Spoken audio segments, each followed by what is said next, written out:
गुरुग्राम में द्वारका एक्सप्रेस पर बन रहे फ्लाईओवर की स्लैब गिरने से बड़ा हादसा। हादसे में 3 मजदूर घायल। मामले की जांच लगातार जारी।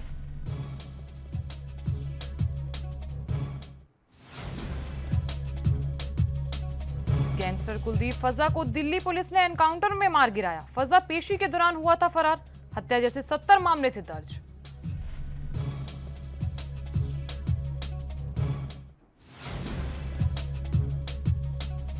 जम्मू कश्मीर के शोपिया में सुरक्षा बलों के साथ मुठभेड़ में 2 आतंकी ढेर। देश का एक जवान भी हुआ शहीद। सेना का सर्च ऑपरेशन अभी भी जारी।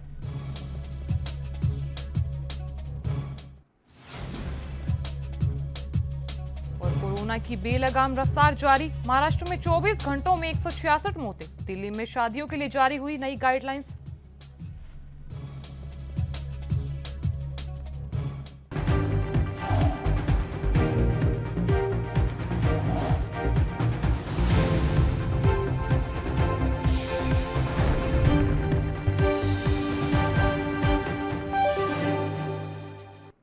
नमस्कार, एनबी न्यूज देख रहे हैं। यहाँ पर मैं हूं आपके साथ साधना मित्रा। बुलेटिन का आगाज बड़ी खबर के साथ करेंगे। गुरुग्राम में रविवार सुबह अचानक अंडर कंस्ट्रक्शन फ्लाईओवर की स्लैब गिर गई और इस बीच द्वारका एक्सप्रेस वे पर बन रहे एलिवेटेड फ्लाईओवर की स्लैब गिर गई, जिसमें 3 मजदूर घायल बताए जा रहे हैं। घायलों को एक प्राइवेट अस्पताल में भर्ती कराया गया है और यह घटना सुबह 6:07 पर बताई जा रही है। और इस बीच धमाके की आवाज सुनकर स्थानीय लोग मौके पर पहुंचे। तो यहाँ इस बीच स्थानीय लोगों ने फ्लाईओवर की स्लैब गिरने की प्रशासन को सूचना दी। अब यहाँ जाजखेड़ा के बीच बन रहे फ्लाईओवर की स्लैब गिरी है और यह हादसा गुरुग्राम से दिल्ली द्वारका तक बन रहे एलिवेटेड फ्लाईओवर पर हुआ है।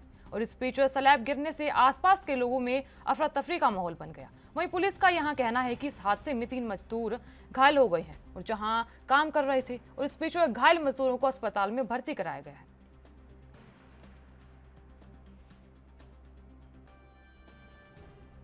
ये जो अंडर कंस्ट्रक्शन फ्लाईओवर है, ये एक जगह से ढह गया है, तो उस सूचना पर हम इधर आए हैं। सर, कोई घायल भी है इसमें? इंजरीज कोई? 3 लोगों को इंजरीज हैं, लेकिन फैटल किसी की नहीं है। सर, कैसे हुआ हादसा, कुछ जानकारी मिल पाई? वो अभी जांच का विषय है, वो आपको बाद में बता पाएंगे। एनएचएआई के अधिकारी सर आए मौके पर? यहाँ पर एलएनटी के कुछ इनके इंजीनियर वगैरह मौजूद हैं, उनसे पूछताछ की जा रही है। सर, कोई अधिकारी? उधर कांग्रेस नेता रंजीत रंजन ने बीजेपी पर निशाना साधते हुए कहा कि बीजेपी से नाराज लोग हैं और इस बीच नोटबंदी और जीएसटी द्वारा लोगों को तमाशा दिखाया गया है। इस बीच उन्होंने क्या कुछ कहा, आइए दिखाते हैं। देखिए, असम में जिस तरह से 75% मतदान हुआ है, वो बिल्कुल दर्शाता है कि लोग अब भाजपा सरकार से ऊब चुके हैं, सेंट्रल में भी और असम में भी। और निश्चित तौर से कांग्रेस का रिजल्ट आना से बाकी है और पूरे जोशों खरोश के साथ असम में कांग्रेस अपनी सरकार बनाएगी। जहाँ तक बंगाल का सवाल है, बंगाल में ममता दी से भी उनकी भी ये एंटी इनकम्पेंसी है, लोग उनसे काफ़ी नाराज़ हैं। वहीं भाजपा से भी लोग नाराज़ हैं, क्योंकि आपने 7 सालों में जो क्रियाकलाप सेंट्रल के द्वारा, नोटबंदी के द्वारा, जीएसटी के द्वारा, कोविड में, और जो बंगाल में जाके जिस तरह का आप कहेंगे कि दोनों तरफ से खेला होने वाले जो बात हो रही है, लोग तमाशा देख रहे हैं और समझ रहे हैं।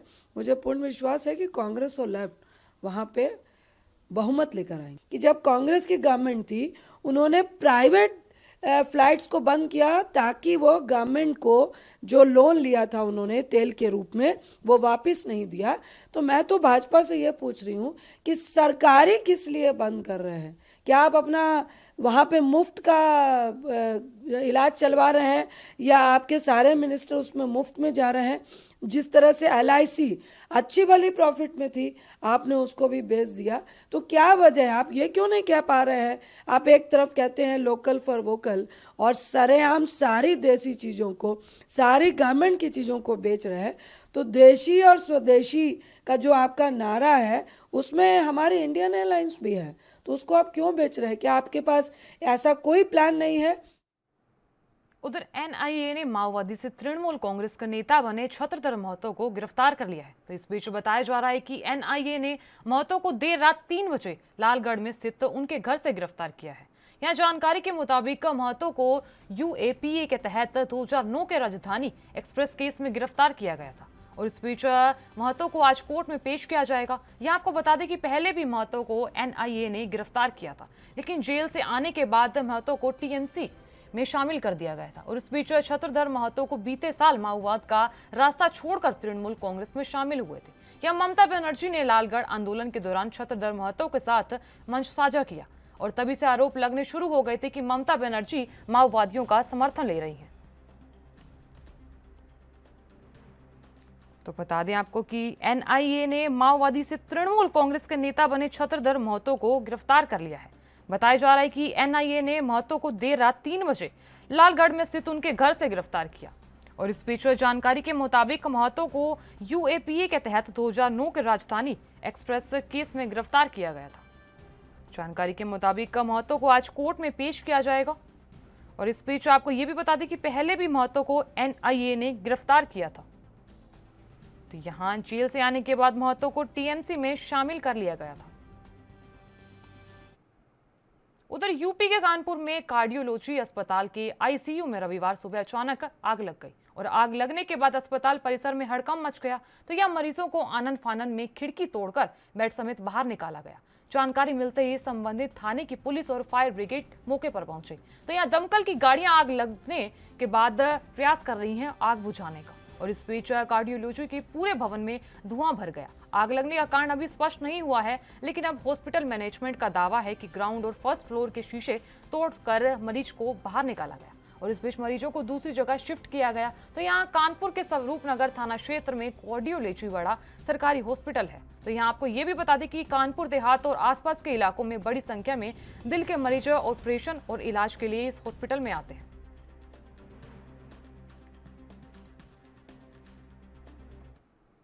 चलिए आपको सीधे ले चलते हैं प्रधानमंत्री नरेंद्र मोदी की मन की बात की ओर।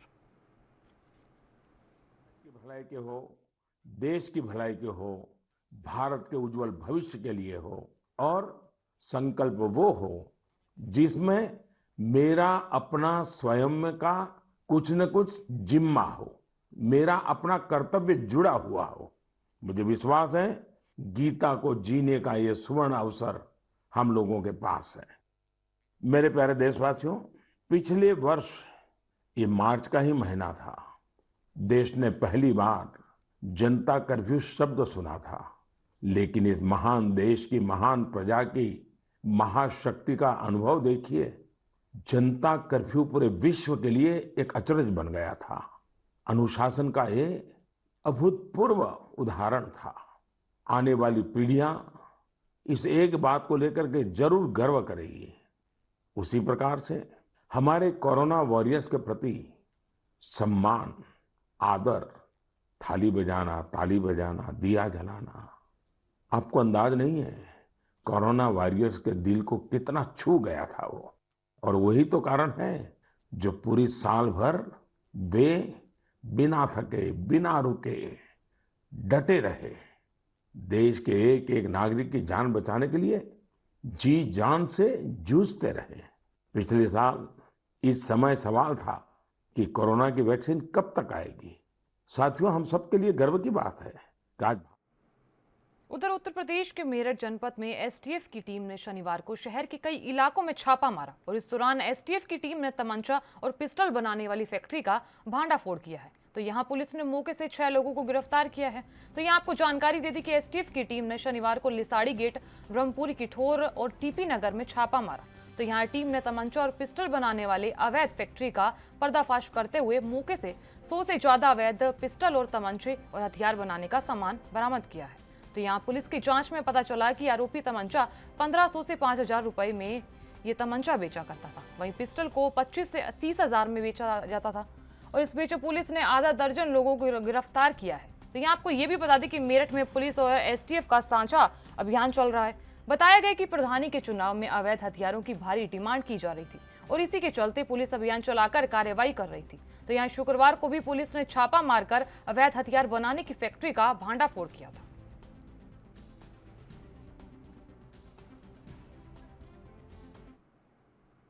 या लेंगे एक छोटा सा ब्रेक। अब बने रहिए एएनबी न्यूज के साथ।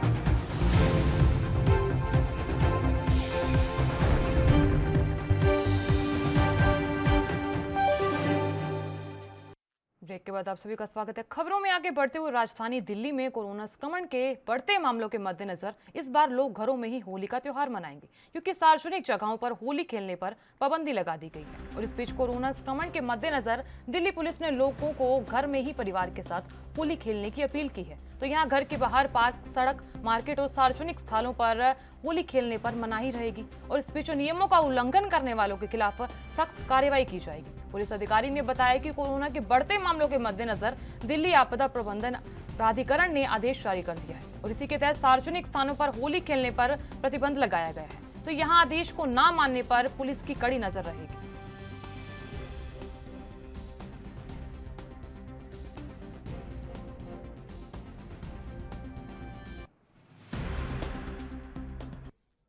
जो कोरोना का दोबारा बढ़ते हुए केसेस के मद्देनज़र इस बार दिल्ली डिजास्टर मैनेजमेंट अथॉरिटी की तरफ से निर्देश जारी किया गया है कि इस बार शब बारात और होली इत्यादि जो पर्व हैं उसमें कोई भी पब्लिक गैदरिंग या पब्लिक कॉन्ग्रीगेशन अलाउड नहीं होगा।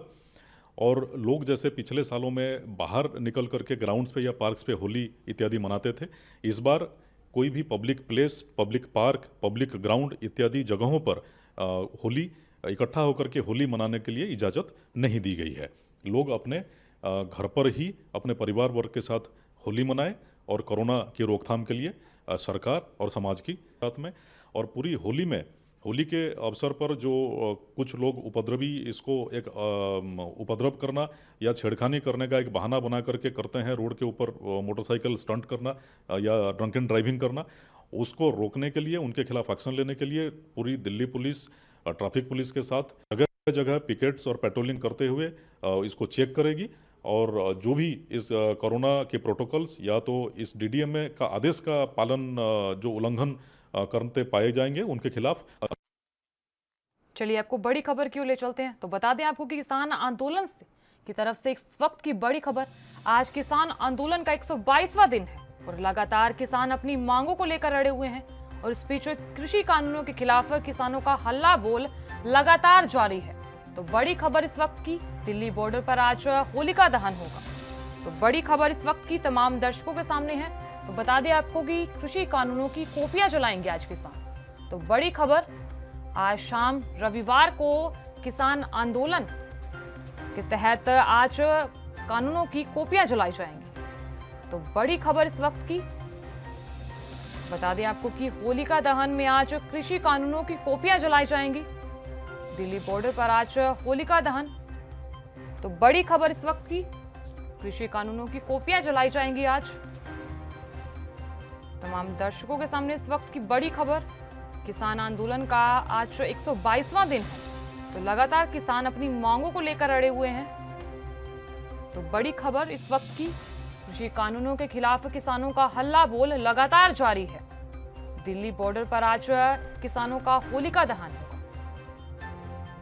आज किसान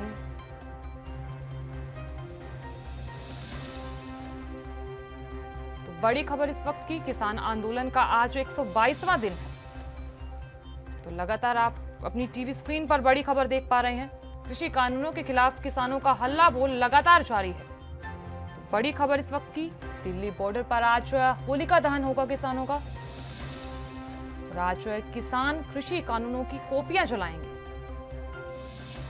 तो बड़ी खबर इस वक्त की तमाम दर्शकों के सामने है। किसान आंदोलन का आज 122वां दिन है। तो लगातार किसान अपनी मांगों को लेकर अड़े हुए हैं और उस बीच कृषि कानूनों के खिलाफ किसानों का हल्ला बोल लगातार जारी है। तो बड़ी खबर, दिल्ली बॉर्डर पर आज होलिका दहन होगा। आज शाम रविवार को कृषि कानूनों की कॉपियां जलाई जाएंगी। बड़ी खबर, जानकारी देते किसान आंदोलन का आज 122वां दिन है। तो लगातार किसान अपनी मांगों को लेकर अड़े हुए हैं। कृषि कानूनों के खिलाफ लगातार हल्ला बोल जारी है। जानकारी दे दें कि आज दिल्ली बॉर्डर पर आज किसानों का होलिका दहन होगा। तो आज होलिका दहन के अवसर पर आज कृषि कानूनों की कॉपियां जलाई जाएंगी। किसान आंदोलन का आज 122वां दिन है। जानकारी दे दें आपको कि आज किसान कृषि कानूनों की कॉपियां जलाएंगे। दक्षिण कश्मीर के शोपिया में शनिवार की रात सुरक्षा बलों के साथ मुठभेड़ में 2 आतंकियों को मार गिराया, जबकि सेना का एक जवान शहीद हो गया और दूसरा गंभीर रूप से घायल बताया जा रहा है। और फिलहाल फायरिंग में 2 जवान घायल हो गए और इनमें से एक जवान ने इलाज के दौरान दम तोड़ दिया। तो यहाँ जानकारी के मुताबिक मौके से एक M4 और AK-47 राइफल बरामद हुई है। और इससे पहले 22 मार्च को शोपिया जिले में के मोनिहाल में सेना ने कार्रवाई में लश्कर-ए-तैयबा के 4 आतंकवादियों को मार गिराया था। यहाँ बता दें आपको कि घायल जवान को एयरलिफ्ट कर श्रीनगर के अस्पताल में भर्ती कराया है।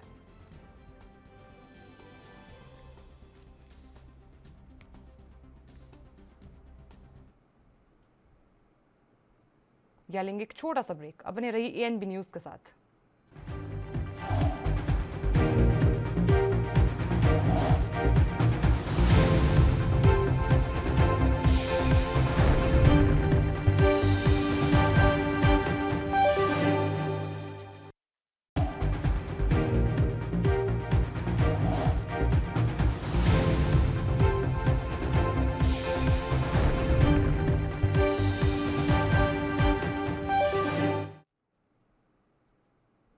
ब्रेक के बाद आप सभी का स्वागत है। खबरों में आगे बढ़ते हुए पंजाब के मलोट में शनिवार को किसानों ने बीजेपी विधायक अरुण नारंग को पीटा और इसी साथ बदसलूकी की गई। तो यहाँ केंद्र के तीनों कृषि कानूनों के खिलाफ नाराज किसान यहाँ भी नहीं रुके। उन्होंने कहा कि नारंग के कपड़े तक फाड़ दिए और इस बीच इसके अलावा 2 अन्य बीजेपी कार्यकर्ताओं की भी पिटाई की गई। तो बाद में किसी तरह पुलिस ने बीजेपी विधायक और कार्यकर्ताओं को वहां से बचाकर बाहर निकाला। तो यहाँ मारपीट का वीडियो अब सोशल मीडिया पर लगातार वायरल हो रहा है और यहाँ वीडियो में पुलिस किसानों से नारंग को बचाती दिख रही है। बताया जा रहा है कि नारंग मलोट में एक प्रेस कॉन्फ्रेंस करने आए थे, तभी किसानों ने उन पर हमला कर दिया।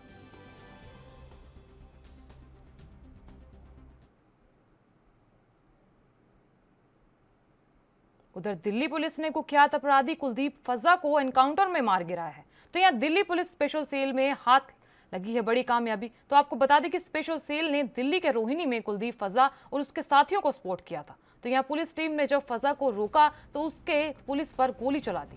इसके बाद जवाबी फायरिंग में फजा को पुलिस ने मार गिराया। तो यहाँ एनकाउंटर के दौरान दोनों तरफ से की गई राउंड फायरिंग हुई है और इस दौरान दिल्ली पुलिस स्पेशल के अफसर बाल बाल बच गए। इस बीच बताया जा रहा है कि पुलिस स्पेशल के अफसर बाल बाल बचे, जिसके बाद पुलिस के कुछ जवानों को बुलेट प्रूफ जैकेट में गोली लगी है। तो यहाँ फजा पिछले 2 दिनों से रोहिणी सेक्टर 14 के तुलसी अपार्टमेंट के फ्लैट नंबर D9 में छिपा हुआ था और उसी के साथ उसके 2 साथी योगेंद्र और भूपेंद्र भी मौजूद थे जो उसकी मदद कर रहे थे। तो यहाँ दिल्ली पुलिस की स्पेशल सेल टीम ने इन दोनों को मौके से गिरफ्तार कर लिया है।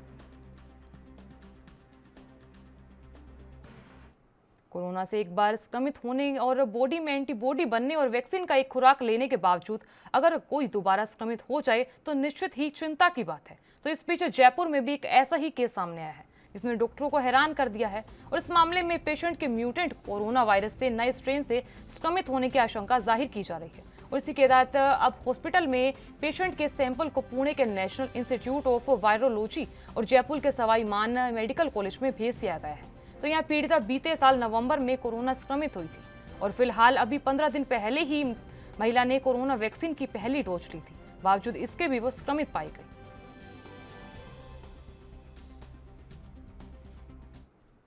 बंगाल और असम में पहले चरण के मतदान के दौरान वोटरों में जबरदस्त उत्साह देखने को मिला। तो यहाँ चुनाव आयोग के आंकड़ों के मुताबिक बंगाल के 5 जिलों की 30 सीटों पर करीब 80% वोट हुई है। जहां बंगाल में 8 चरणों में मतदान है तो वहीं असम में 3 चरणों में असम में 70% वोटिंग दर्ज की गई है। आपको बता दें कि असम के 12 जिलों में 47 सीटों पर पहले चरण में वोट डाले गए और यहाँ कुल 126 सीटें हैं और यहाँ 2 घटनाओं को छोड़कर दोनों राज्यों की 70 सीटों पर मतदान कुल मिलाकर शांतिपूर्ण रहा। तो यहाँ कुछ जगहों से ईवीएम में गड़बड़ी की खबर सामने आई तो दोनों ही दलों ने हिंसा और ईवीएम को लेकर चुनाव आयोग से शिकायत की। तो यहाँ बीजेपी, टीएमसी और कांग्रेस सभी इस बम्पर वोटिंग से उत्साहित है और हर दल का दावा है कि लोगों ने उन्हीं के पक्ष में मतदान किया है। पर ये तो नतीजे ही तय करेंगे कि लोगों ने इतनी बड़ी संख्या में मतदान मौजूदा सरकार के लिए किया है या फिर सत्ता परिवर्तन के लिए।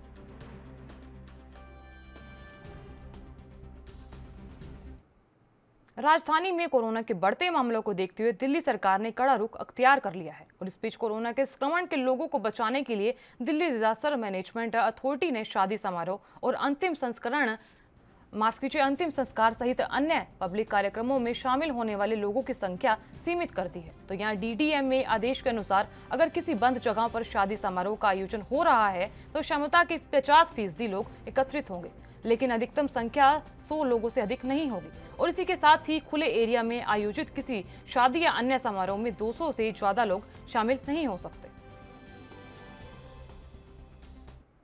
और देश में तेज रफ्तार के बीच चल रही वैक्सीनेशन ड्राइव के बाद भी कोरोना वायरस पर ब्रेक नहीं लग रहा और भारत में लगातार दूसरे दिन आज 62,000 से अधिक पॉजिटिव केस सामने आए। तो वहीं महाराष्ट्र की बात करें तो महाराष्ट्र राज्य में कोरोना की रफ्तार बेकाबू है। तो वहीं राजधानी दिल्ली में भी कोरोना मरीजों का आंकड़ा तेजी से बढ़ रहा है।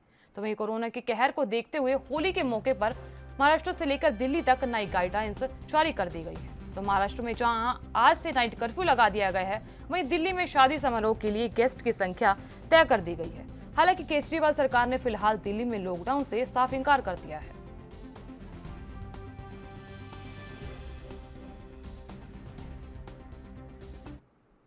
केंद्रीय स्वास्थ्य मंत्रालय की ओर से शनिवार को जारी आंकड़ों के मुताबिक भारत में पिछले 24 घंटों में कोरोना के कुल 62,258 नए केस सामने आए। तो इस बीच 291 लोगों की मौत बताई जा रही है। उसी के साथ ही कुल केसों की संख्या 1,19,08,910 और कुल मौतों की संख्या 1,61,240 हो गई है। और शनिवार तक देश में कुल 4,52,647 केस एक्टिव हैं और अब तक देश में वैक्सीन की 5,81,09,773 डोज लगाई जा चुकी है। उधर केंद्रीय स्वास्थ्य सचिव ने शनिवार को ऐसे 12 राज्यों और केंद्र शासित प्रदेशों के साथ एक उच्च स्तरीय बैठक की है जहां केस ज्यादा आ रहे हैं। इनमें से 46 जिलों को चिन्हित किया गया है जहां सबसे ज्यादा केस बढ़ रहे हैं। और इस बीच राज्यों और केंद्र शासित प्रदेशों को इन 46 जिलों में कंटेनमेंट उपायों को सख्त करने की सलाह दे दी गई है। उधर मध्य प्रदेश में लगातार बढ़ते कोरोना के ग्राफ ने एक बार फिर से कंटेनमेंट जोन की वापसी करवा दी है। और इस बीच शनिवार को भोपाल जिला प्रशासन ने शहर के कई जगहों में कंटेनमेंट जोन घोषित कर दिया है। और बीते शनिवार शाम को जारी आदेश के मुताबिक जिन 20 जिलों को कंटेनमेंट जोन घोषित किया है वहां रहने वाले लोगों को होम क्वारंटीन में रहना होगा। बड़ी जानकारी देते कि शनिवार को जारी मेडिकल के मुताबिक बीते 24 घंटे के दौरान भोपाल में कुल 460 नए कोरोना मरीज सामने आए। और बता दें कि मध्य प्रदेश में पहले ही 12 शहरों में रविवार के लॉकडाउन का ऐलान किया जा चुका था। और इस बीच आगामी आदेश तक मध्य प्रदेश के शहरों में हर रविवार को टोटल लॉकडाउन रहेगा। तो यहाँ शनिवार को मध्य प्रदेश में पिछले 24 घंटे के दौरान कोरोना के 2,142 नए मामले सामने आए, जबकि 100 लोगों की मौत बताई जा रही है। और इस बीच ये भी बता दें कि यहाँ प्रदेश में अभी कोरोना के 12,995 एक्टिव केस हैं। वहीं पॉजिटिविटी रेट 8% तक पहुंच गई है।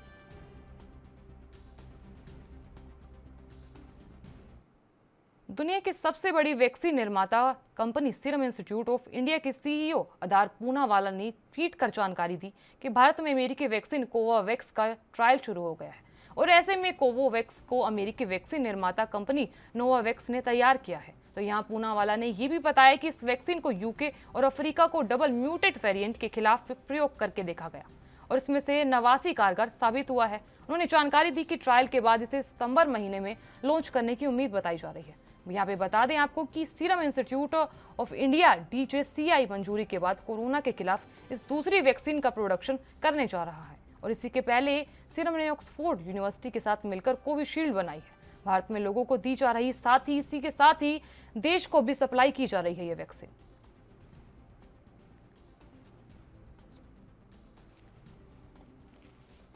तो यहाँ आपको बता दें कि कोवोवैक्स टीके का ट्रायल शुरू हो चुका है।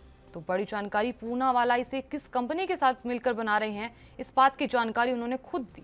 तो यहाँ आपको बता दें कि कोवोवैक्स टीके का ट्रायल शुरू हो चुका है।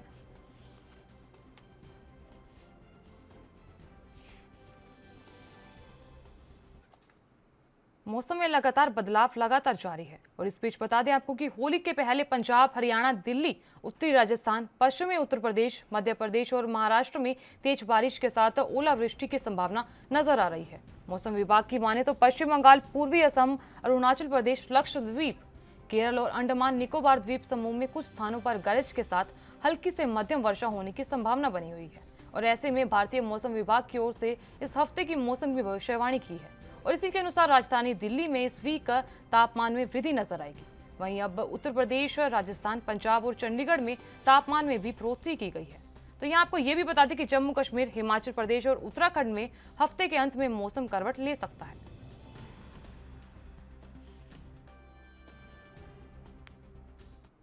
फिलहाल के लिए इस बुलेटिन में इतना ही। आप देखते रहिए ANB न्यूज। नमस्कार।